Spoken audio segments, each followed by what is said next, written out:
Last of Us. The Last of Us, it's an HBO television series. It's also based on a video game. Now, I'm not a gamer. I am a huge zombie fan, however, and I know they're technically, I guess, not zombies, but it's kind of like that genre of this apocalyptic world where who's going to survive. It's the same setup. It's the same thing. Episode 2 is out. There's 2 episodes now on HBO Max. I want to go around you guys. I want to know what you guys thought of episode 2. Let's start off with Lady Bellfire. Well, I watched it last night and I was coming in with it like I'm not a gamer either, but my brother plays the game and he really liked the first game. Didn't like the Mhm. second game for reasons that a lot of people didn't like it. They kind of went woke and the story wasn't as fun or Mhm. as interesting as the first game, and he had kind of told me like the basics of how this stuff worked in the game and what you do. And like so when I saw the first episode, I didn't I can't say I loved it, but I liked it. I enjoyed it. I was not bored when I was watching it, and I just thought like it was fun to watch and it was well produced, Mhm. but I'm not sure that I really liked it that much. Like I didn't love it. What did you guys think? Let's go with Nate. So, first episode I watched, like I've watched both of them now. So first episode was very, very good. The star of the show is obviously Pedro Pascal. Pedro Pascal carries that show with his acting. He has a lot of range, and they did a really smart thing by having a prologue, so you really feel. And actually, it's continued further into episode 2. So the prologue sets the stage for what's going to happen. Mm-hmm. Plus the intro to Pedro Pascal's character, then the flash forward, and you get a real sense of this guy kind of just on the edge. He's done with life. Everything's been taken from him through no fault of his own, and he's had enough. So basically, just given up. So episode 1 was really, really decent. I'm not sold on Ellie's casting. There's a few reasons for that. She's a good actor. She's good enough, at least. And it could be multiple things, right? It could be the direction she's been given. It could be the fact that Pedro Pascal is so much better than her as an actor, as a performer. So, he puts her to shame. That's always a factor. That could definitely be a thing. Now, outside of that, you flash forward to episode 2, and episode 2 revealed, a much better show than I thought I was watching with episode 1. And I liked episode 1 a lot. So episode 2 was interesting for a few reasons, because there's obviously a substantial amount of green screen and sound stages involved in this show. Yeah. And that's where a lot of the visual effects can fall apart and just fall absolutely flat on its face. But they did a really, really good job of those. The visual effects of the buildings, just the sort of backdrops and things blend absolutely great. And I was really concerned when I watched the trailers, everything was dark. Everything was really dark, or it was snowy, or it was dusty. Mm-hmm. And that's a really good way to mask a lot of bad visual effects, bad rendering, bad colors. Good point. Because it's dark. That's how you just do it, right? But showing everything in broad daylight worked fine. It looked great, and the fact that it looked fine and looked great is that's good. That's good VFX. If it's not glaring to you, that's good VFX. Yeah, I did love the visuals too. Yeah, and the blood work was really, really good. There's a scene where they see a bunch of blood running up the stairs, and it's this sort of thick, dark, black blood, very arterial, and that's true to life. So from those side of things, really, really good. The tension's great. Again, still not sold on Ellie's casting. Fine, whatever. But what I thought was absolutely astounding, and I hope they continue it, and I think that they probably will, is the sort of prologue before each episode, which pertains to elements within the episode. So we open up in it's Indonesia, I think it was. Yeah, Jakarta. Yeah, which carried over for the first episode from when they're like, Jakarta's a country. Yeah. And he's like, no, it's the capital of Indonesia. Yeah, so but that was so good just because they got such a good actor to play the professor of whatever fungus. Because was the true horror on her face when she realized what she was dealing with, and She's and like, and, and the she just pain. like, Just bomb it all. There is. I've been studying this for 20 years, 30 years. There's no cure. There's no vaccine. Bombs, bomb it all. Please, someone take me home so I can be with my family, because she knows she has to die as well. And the pain, the horror, brilliant, absolutely great. Like, the acting is stellar. But again, because the acting is so good, the weaker actors are pretty apparent. And Ellie, I think, maybe Bella interesting. Ramsey, maybe a bit of a weaker actor. But overall, it's a good show. Like, I'm intrigued to see where it goes. I wasn't massively sold on the clickers' movements in episode 2, but apparently, because I've not played the game, apparently that's how they move. So, Oh, really? Okay. yeah, yeah, apparently. That there is a massive following for the first game, and I hear that the second game was, yeah. really bad, really woke, and all that Maligned. stuff. Yeah.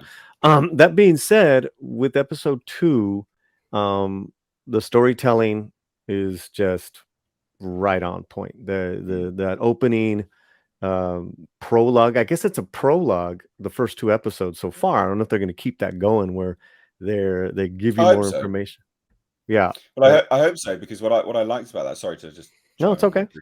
is because Hey, man. what I liked about that specifically was when they said about the bombing, and then when they're out in the open, they're like, "Oh, is this where they bombed?" And so it's that sort of throwback. It's the weaving of the story, the elements that sort of come backwards and forwards. I just thought that was really nice. That was good. Sorry. The only thing I think No, screwed up please. with Ellie is, like, she's supposed to be 14, right? She says that in the second episode. And then Yeah, this definitely is not. the, like, well, not that, but, like, they say that, like, this thing broke out and everything went to heck in a handbasket in 2003, and it's now 2023, and she talks about having gone into this hotel, and I'm like, I'm not sure, like, the timeline lines up with that, because if she was 14, like, she would have been born in what, like, 2017? So you think the collapse would have been more, so I thought that was weird that she remembered, like, the fancy hotels and stuff. Yeah, I mean, I mean, there's some, like, small things like that. I just started thinking about that, and I'm like, "Wait a minute." Well, she did note, I mean, she's playing a smart ass really good, really annoying.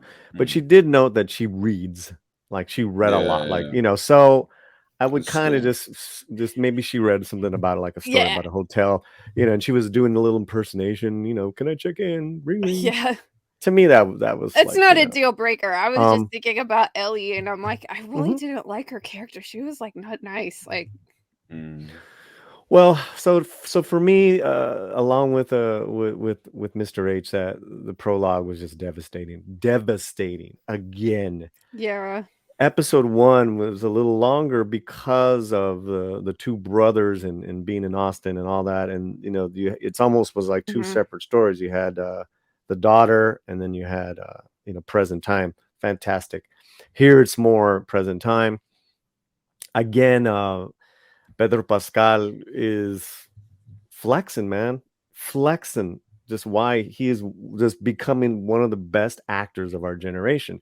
And I've always loved him. He's a theater trained actor. You can tell. And what Mr. H said, you're absolutely right. You can also tell the ones that are a little bit shaky in their acting prowess. But it is a genre film, so it's like I'm starting a genre show. I'm a little forgivable of that. I don't mind Bella. She's not. You said you're not sold. I'm kind of on the fence as well. I don't see. Fine. Good enough. Right. You said you were talking about some of the visuals of this, the outside visuals. That one where they got the glimpse of the city and the clickers. Let's call them the clickers on the street floor, and then when the sun shone through, that was so pretty. You saw them all coil. Oh, that was so creepy. Fantastic. Maggots. Like maggots writhing around. That was so creepy.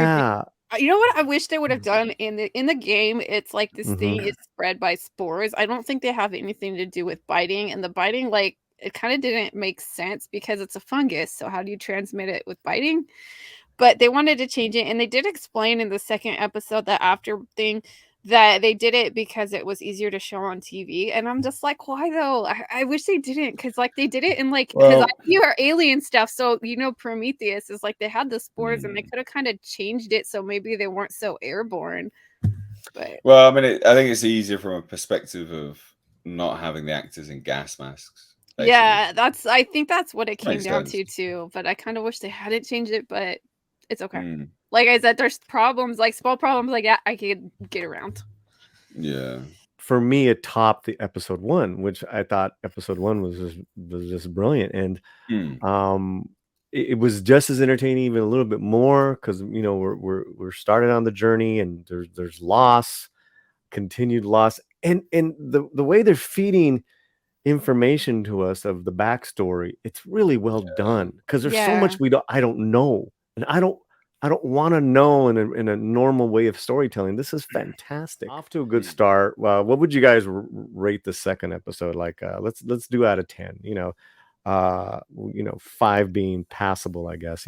What would you say, guys?